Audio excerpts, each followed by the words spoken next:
ये मां पीताम्बरा। आज हम लोग अपनी माँ का ही गुणगान करते हैं। माँ भगवती पीताम्बरा बहुत ही दयालु है, बहुत ही कृपालु है अपने भक्तों के प्रति। ये मैं बारंबार कहता हूँ, क्योंकि हमने देखा है, निकट से देखा है। माँ की कृपा अद्भुत और निराली है। ये अपने साधकों को तो दुखी देख ही नहीं सकती हैं। यदि इनका साधक किसी कारणवश दुखी है तो माँ उसके ऊपर कुछ न कुछ जरूर करती। कभी कभी हमारा प्रारब्ध हमारे काम में अड़चन डाल देता है। देखो भाई, भगवान श्री कृष्ण ने एकदम साफ साफ कह रखा है गीता में, मनुष्य के कर्मों से उसके प्रारब्ध का निर्माण होता है, जिसको भोगना ही पड़ता है। इसको कोई भी देवी देवता काट नहीं सकता, न कम कर सकता है। इसको भोगना ही पड़ेगा। परंतु माँ पीताम्बरा के अंदर वो शक्ति समाई हुई है कि इस प्रारब्ध को इतना सूक्ष्म कर देती हैं, इतना सूक्ष्म कर देती हैं कि वो महसूस ही नहीं होता, वो हमें अनुभव ही नहीं होता कि कब वो घटनाचक्र गुजर गया। होगा जरूर, वह इतना सूक्ष्म कर देती हैं कि कुछ महसूस नहीं होने पाता है। उन्हीं माँ भगवती पीताम्बरा पे हम सभी लोग अपना ध्यान एकाग्र करते हुए आगे बढ़ते हैं।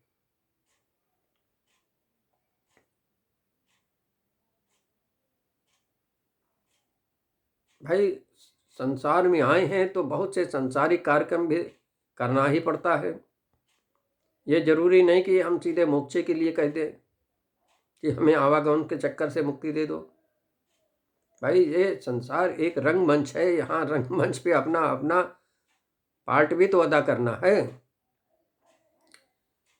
कुछ को तो भाई बहुत ही तकलीफ हो जाती है, बहुत ही तकलीफ हो जाती है। मैं जानता हूँ एक परिवार को, वो बच्चा सीधा साधा था, उसकी शादी हुई,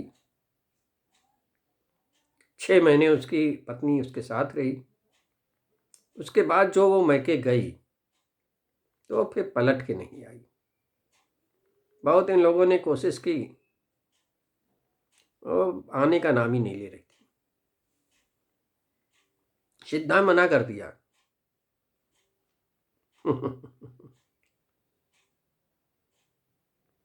और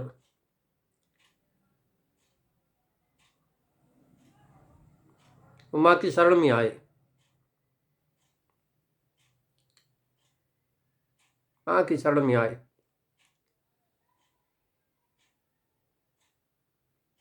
और माँ ने जो चमत्कार दिखाया तो दंग रह गए। साथ ही हमारे एक सही शिष्य ने, हमारे एक साधक ने भी उनका सहयोग किया। उसने संकल्प लिया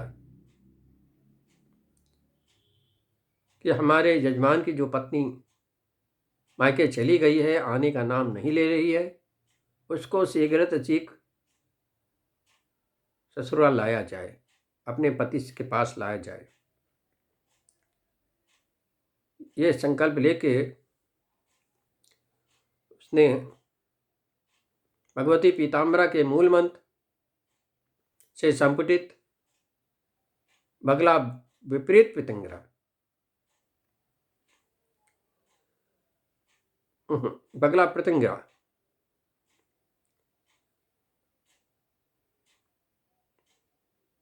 भगवती पीताम्बरा के मूल मंत्र से संपुटित बगला प्रत्यंगिरा का प्रयोग किया। अरे भाई, बगला प्रत्यंगिरा वही है, मोहनी छोबड़ी द्रावणी स्तंभनी संगारणी। इसके आगे पीछे मूल मंत्र लगा दिया। अब उसने किया क्या? इस कार्रवाई में होता यह है कि 108 हरे नींबू लिए जाते हैं, 108 हरे नींबू, और हर नींबू में 7-7 लौंगे उचोड़ना होता है। तो 7-7 लौंगे, तो 756 लौंगे आप पहले गिन के रख लो।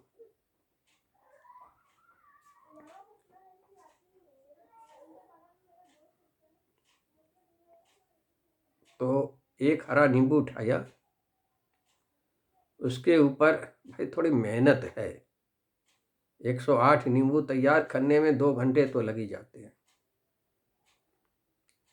एक नींबू उठाया, एक लौंग उठाई, लौंग के ऊपर पढ़ा मंत्र, लौंग को फूंका यानी लौंग को अभिमंत्रित किया और उस नींबू में घुसेड़ दिया। ऐसे 7 लौंगे हर लौंग को अभिमंत्रित करके उसी नींबू पे घुसोड़ते चले गए। यानी नींबू में दबा दो भाई, ऐसे तो दबेगा नहीं, उसमें पहले आलपीन से छेद किया जाता है, या किसी कील से छेद कर दो, उस छेद पे रख के लौंग दबा दो। तो ये काम या 2 लोग मिलके करते हैं तो आसानी हो जाती है। एक व्यक्ति नींबू पकड़े रहे और नींबू में एक छेद कर दे, और दूसरा व्यक्ति जो है,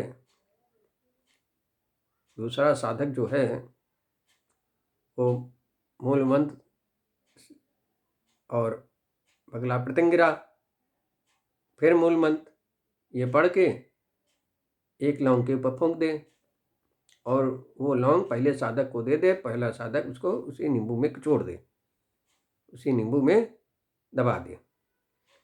इस प्रकार 7 लौंगे एक नींबू पे लगेगी। जब 108 लौंगे तैयार हो जाएं, तो फिर हवन की तैयारी शुरू की जाए। हवन की तैयारी शुरू की जाए। अब 108 नींबू एक पॉलीथीन में करके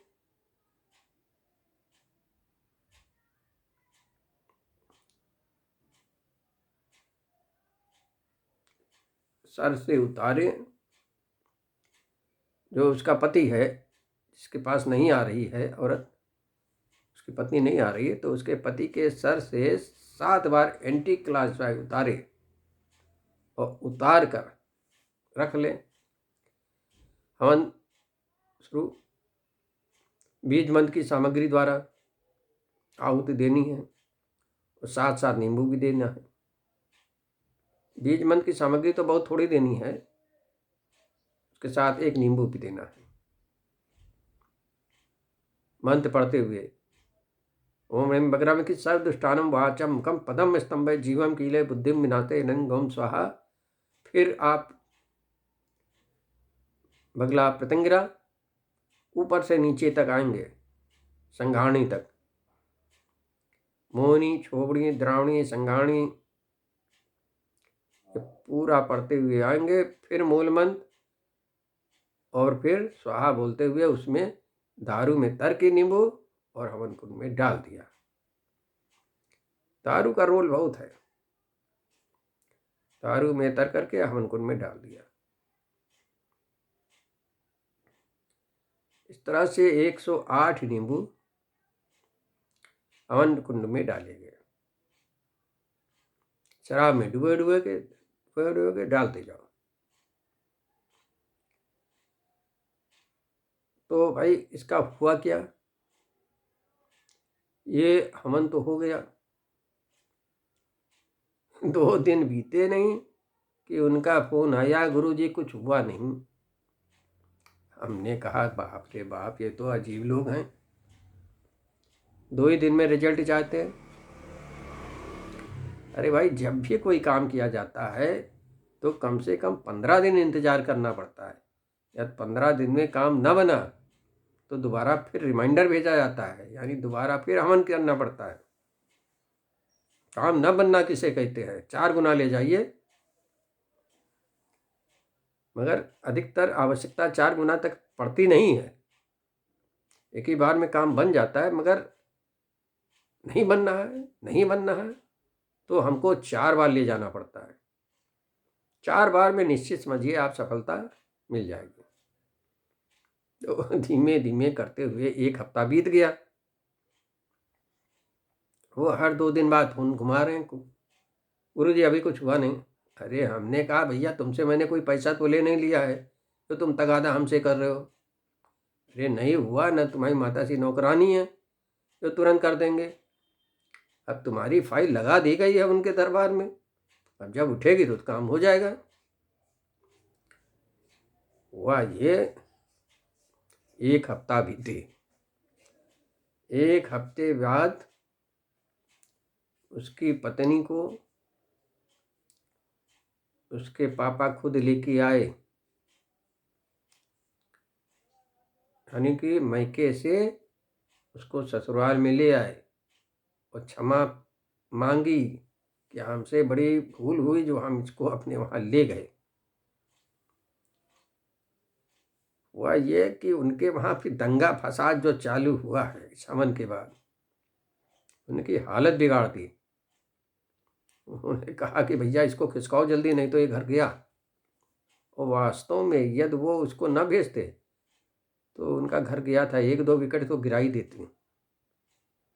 माँ बगला की जब बहुत क्रोध हो जाती हैं तो फिर वो विकेट गिराने में देरी नहीं करती। उनकी बात यदि किसी ने न मानी तो समझो उसको काम लग जाएगा। इतना दंगा फसाद उनके घर में चालू हुआ, इतना कला क्लेश, जो भर पाए बेचारे और लेके आ गए, क्षमा अलग से मांगी। तो ये होता है माता जी के मंत्रों का प्रभाव।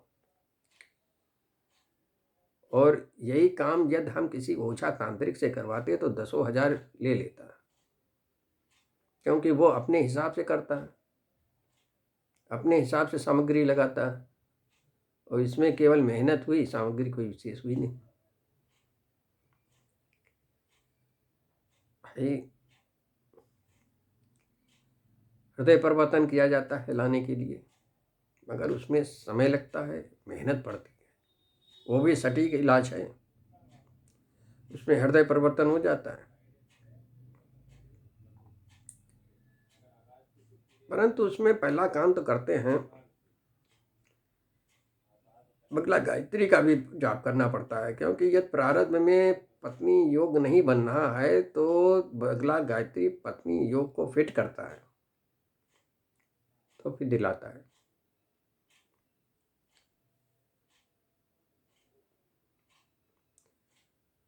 हम सभी माता जी के शरण में बने रहें, अच्छे से उनकी सेवा करते रहें, उनका गुणगान करते रहें। एक न एक दिन हमारी अथर्वा का रंग पीला अवश्य होगा। और जिस दिन अपनी अथर्वा का रंग पीला हो जाता है उस दिन इस आवागमन के चक्कर से सदैव सदैव के लिए मुक्ति मिल जाती है। हम लोग क्यों पहनते हैं पीला कपड़ा? ये एक सहायक का काम करता है। अथर्वा पीले है तो पीले को बनाने में ये सहायक का काम करता है। पीली माला ये भी एक सहायक का काम करता है, मगर हर समय पीला नहीं पहनना चाहिए, क्योंकि पीला जो है स्थिरता देता है, स्थिरता। यानी ज़्यादा पीले का इस्तेमाल करोगे, जैसे आप जो है पीला माला भी पहनने हो, पीला कपड़ा भी पहनने हो, घर में सब पीला पीला पुतवा भी रखा हो, पर्दे भी पीले रंग के हों, तो क्या होगा? पीला रंग अपना प्रभाव देना शुरू करेगा, यानी कि स्थिरता लाना शुरू करेगा। और दिमाग में जब स्थिरता ला देगा तो आप शून्य हो गए, यानी स्थिर हो गया, आपका दिमाग चलने लायक नहीं रह जाता है। इसलिए ज़्यादा इसका प्रयोग मत करना। केवल साधना के समय यानी जाप के समय पीले वस्त्र पहने, पीला आसन लें, और बाकी पीले से आप परहेज करें। जैसे जो पीले पहन कर टहला करते हैं वो नहीं जानते हम क्या कर रहे हैं। जिस दिन पीलेपन ने अपना रंग दिखाना शुरू किया तो दिमाग खिसक जाएगा। इसको कहते हैं स्थिर हो गया दिमाग, सोचने समझने की क्षमता समाप्त हो जाएगी। पीला कोई मजाक काम नहीं है उसको ग्रहण कर लेना। लोग दिखावे में पहने रहते हैं पीला कि हम भगवती के उपासक हैं, मगर बच्चों को यह नहीं पता है जब पीला रंग अपना चमत्कार दिखाएगा तो स्थिर कर देगा, बुद्धि को स्थिर कर देगा, किसी काम के नहीं रह जाओगे, कुछ सोचने समझने की क्षमता खत्म हो जाती है। ये पीले रंग का गुण है,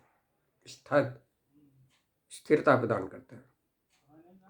हे माँ पीताम्बरा, हमारे सारे साधकों पर अपनी कृपादृष्टि बनाए रखें, जिससे वे आवागमन के चक्कर से सदैव सदैव के लिए मुक्त हो सकें। जय माँ पीताम्बरा। जय माँ पीताम्बरा।